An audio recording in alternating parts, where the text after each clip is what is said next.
This video is for those of you who don't have a father in your life. For those of you who don't like your dad. For those of you that want nothing to do with your dad.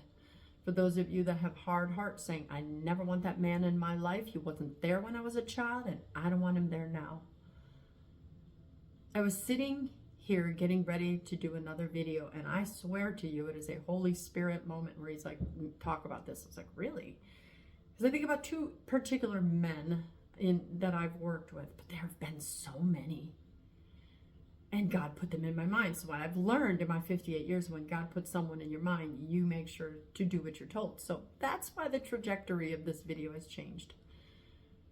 This video is for me to plead to you on the behalf of a father that you may have stories about, that you may have feelings about, that you may hate or dislike or just pushed him out of your life.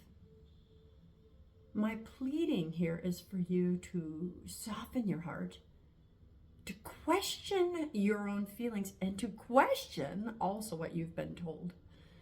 I have done numerous client coaching sessions. I have met numerous men who have begged for a relationship with their children.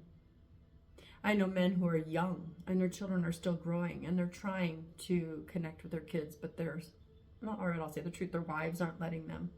And I'm not saying this is true of just fathers. This has happened the other way around. But again, God is putting in my head how this has happened to me for father after father after father. I think in particular of a man named Al. Al divorced his first wife. I don't know the details if she left him or if he left her, or which one had the affair. But I do know that many dads in the young years are told by their kids or told by their ex-wife, do not touch the kids. They fight. They try to see the kids as much as they can. They're not able to. And there comes a point where they're like, why bother? Why bother? They're told all these lies about me anyway. And they go on and to avoid the pain, they try to block it out of their lives. But that might only be for a short season, because people like Al said, yeah, I let them have their way. I let my ex-wife have her way. But I always loved my children, and I always reached out to my children. I always wanted a relationship with them. Al was in his 70s when he contacted me, and he said, all he did was talk about his daughter. He talked about his daughter. He talked about his daughter. And eventually he sat down with me and we drafted a letter together. And I've done this with several clients where he could say, I'm just sorry for all these ways I failed you, but I've never not loved you. I've never not wanted to be in your life. Please, we don't have lots of years left. Let's rebuild. Let's have a relationship. When Al died, just 2 years later, his daughter had refused a relationship with him. And I think about that. Al died in grief, never having had the relationship he wanted with his daughter. But when he met God, though I wasn't there at his judgment, I do know that he could talk to God with a clean conscience and say, but Daddy, I did all I could, despite all my mistakes. And I think about his daughter, because she's going to have to die one day. And when she answers to God, she'll have to say, my heart stayed hard till the day he died, and I never forgave him. I think about my friend Winston. Winston got his girlfriend pregnant when he was 16 years old. 16. He lived here on the East Coast with me, and he had a relationship with his child for the first year, and then the mother of the child, commonly known these days as the baby mama, moved to the West Coast. She took the child with him. He dropped out of high school so that he could go and help raise his child. He did not want to not be in his child's life. His whole family here in Virginia told him, don't do it, don't do it. You need to get a diploma. You need to. And though that would be, in the eyes of the world, smart, he said, I'm a dad first, which was a great wisdom for a young 17-year-old.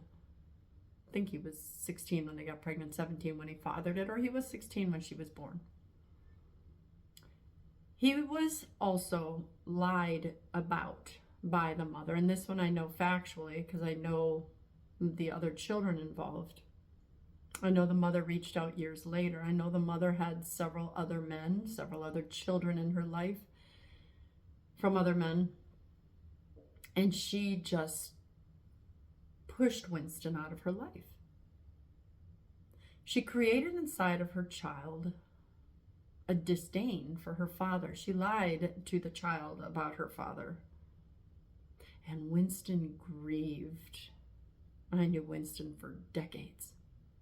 And he would never let a day go by where he didn't talk about his daughter. And Winston and I talked about what he could do. It was like, Winston, don't give up.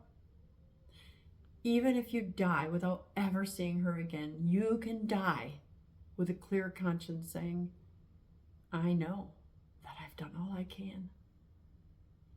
Oh, I was devastated when I found out that Winston died at, I think, 62 years old one day, sudden death. And I know that he had never reconciled with his daughter. I think he had peace because he had reached out one last time and he said, I can't just keep hurting, though he hurt. He was at peace with the fact that he had done all he could in this life.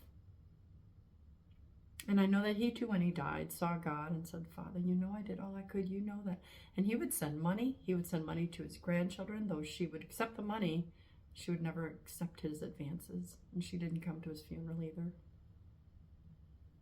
There are so many more men that I've talked to who have gone through this. They've wanted their child in their life. They have begged their ex-wives, their baby mamas, their whoever, let me see my children. And in many cases, these women lied about the men. In some cases, they didn't. So my video is for you children. You may be adults. You may be 30, 40, 50 years old right now. And I'm saying to you that it is now your responsibility. You are an adult. No matter what you've heard, no matter what you've been told, no matter what you know to be fact, if your father is reaching out to you, now is the time to forgive him. You don't know how many days you have left. And did you realize it? You could be the nicest person in the world, but you're only forgiven by God to the degree with which you forgive your greatest enemy, the person you've forgiven least. Do you know that you will not make heaven because you have this hardness, this inability to forgive your dad? I am begging you, because I've seen hundreds of dads. I think of the ones that are alive right now with small children, and I work with them. And I think of one that I'm working with now, and his children are 16 and I think 14 and 16. And he said, whatever, they don't want to see me. They say, Dad, we don't want to. And he had a fantastic relationship with his children until his wife divorced him. And now she's got another man in her life, and now she's going through the courts to say he's a bad dad, though she's proving, they have all these pictures to prove differently, all these text messages between this father and these kids, all these things that happen, and little by little the kids are being told bad things about dad. And I said to him, do not stop, because they don't want to see me on their birthdays. They don't want to see me. I said, you still reach out. You take the hits. You write the cards, even if they never get them, even if they take the money and they don't say thank you. You have something that you can say to those kids years later going, I never gave up on you. I never gave up on you. It hurt. I was rejected. I was lied about, but I never gave up. You need to be able to say to your kids with a clear conscience, I did all I can, and this one's on you. Whether or not you're the one that divorced the mom or she divorced you. And you will need to say sorry for that. But what this is about is all of us taking responsibility and forgiving. If you are now that adult child or that teenager, don't negate the relationship with your dad. Don't hold on to those hard feelings. You need him. And yeah, you can say to him, Daddy, you hurt me. Daddy, I wanted you around. Daddy, why'd you divorce Mom? But one day you'll be an adult and you'll have to answer to God. Don't let Satan divide anymore. Don't. You kids need healing. You kids need a daddy. And you dads need to continue to provide and protect for your families, whether they want you to or not. That means providing prayer, providing your reach, your covering.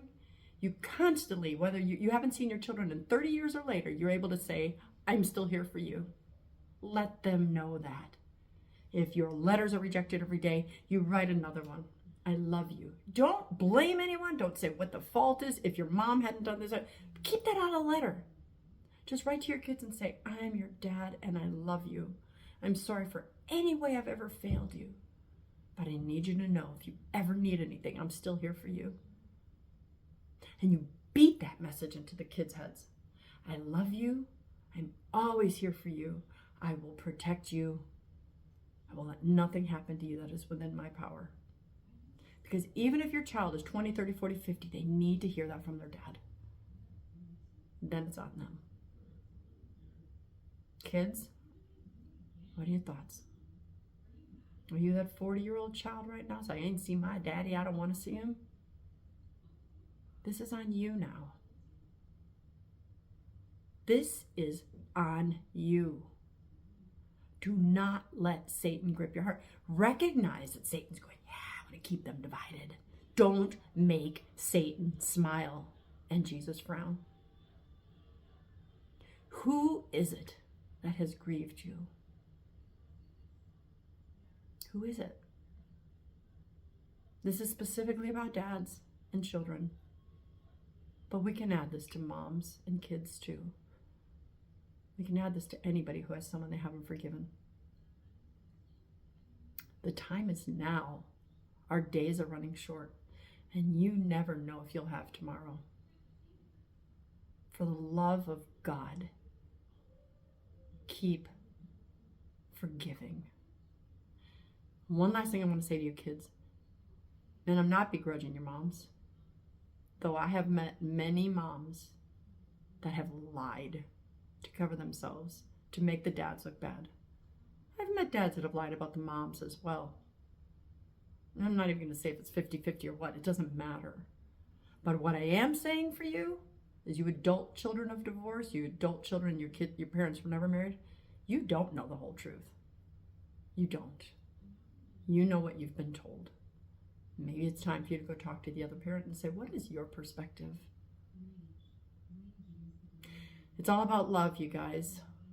We aren't going to heaven unless we have love. And the world is going to lie to you and say, God understands. He's going to let you in heaven anyway. He ain't letting you in heaven if you haven't forgiven.